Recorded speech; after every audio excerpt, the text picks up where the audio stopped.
সেক্টরের থেকে যে ইনকাম সেটি সামগ্রিকভাবে অর্থনীতিকে ডমিনেট করছে বা অর্থনীতিতে অবদান রাখছে। জ্যাটাবের তৃতীয় জাতীয় সম্মেলনের সাংগঠনিক কার্যক্রম তুলে ধরার পাশাপাশি যে সকল বক্তা বক্তব্য রেখেছেন, আপনাদের বক্তব্যে বাংলাদেশের আমদানি রপ্তানি তথ্য, দেশের ব্যবসা বাণিজ্যের একটা সার্বিক চিত্র ফুটে উঠেছে।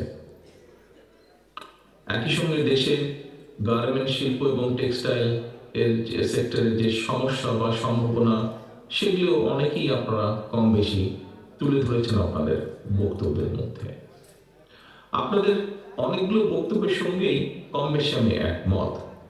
সকল সীমাবদ্ধতাকে অতিক্রম করেও বাংলাদেশের গার্মেন্টস এবং টেক্সটাইল শিল্প বিশ্ববাজারে সম্মানের সঙ্গেই কিন্তু জায়গা করে নিয়েছে। বিশ্ববাজারে টেক্সটাইল শিল্পের আওতায় প্রয়োজনীয়তা পরিধি বেড়েই চলেছে প্রতিদিন।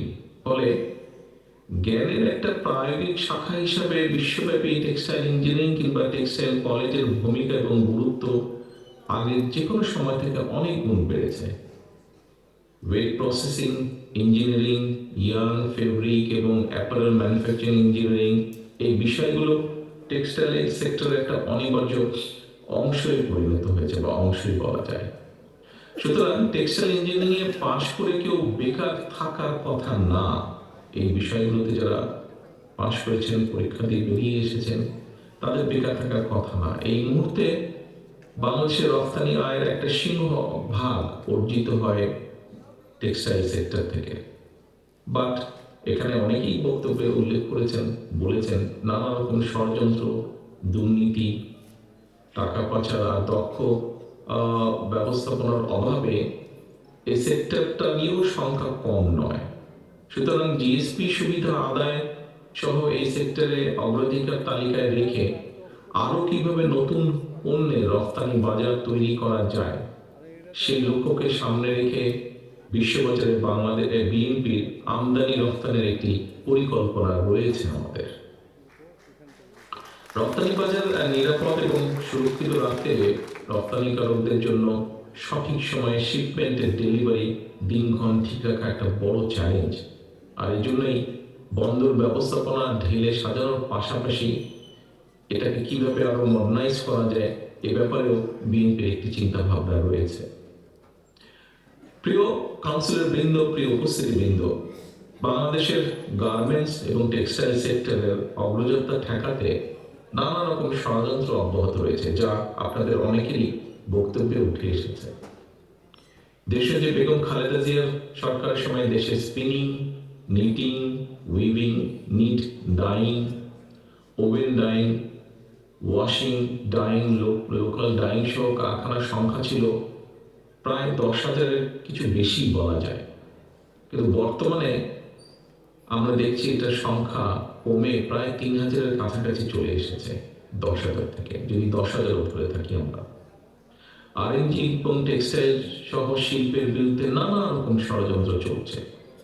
সতর্ক থাকার পাশাপাশি রপ্তানি বাজারে আধিপত্য ধরে রাখার জন্য নিজেদের সক্ষমতাও কিন্তু আরো বাড়ানো প্রয়োজন। পাশাপাশি ব্যাকওয়ার্ড লিঙ্কেজ সহ শিল্পের বিকাশ ঘটানো প্রয়োজন। কাঁচামালের জন্য আমাদের যে নির্ভরতা আছে, সেই নির্ভরতাকে কমিয়ে আনার জন্য কার্যকরী পদক্ষেপ নেওয়া প্রয়োজন আগামী দিনগুলোতে। প্রিয় উপস্থিতি, গত 15 বছরের মাফিয়া চক্র দেশকে আমরা দেখেছি কিভাবে সম্পূর্ণ বলা যায় আমদানি নির্ভর, পরনির্ভর বা ঋণ নির্ভর করে ফেলেছে। এই অবস্থা থেকে অবশ্যই দেশকে বের করে আনা প্রয়োজন। বের করে এনে দেশকে সমৃদ্ধি এবং স্বনির্ভর করা প্রয়োজন যে কোনোভাবে।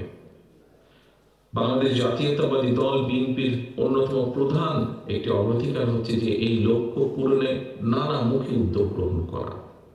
এর অংশ হিসাবে দেশে বিদেশে বিনিয়োগ, বিশেষ করে ক্ষুদ্র এবং মাঝারি শিল্প প্রতিষ্ঠান,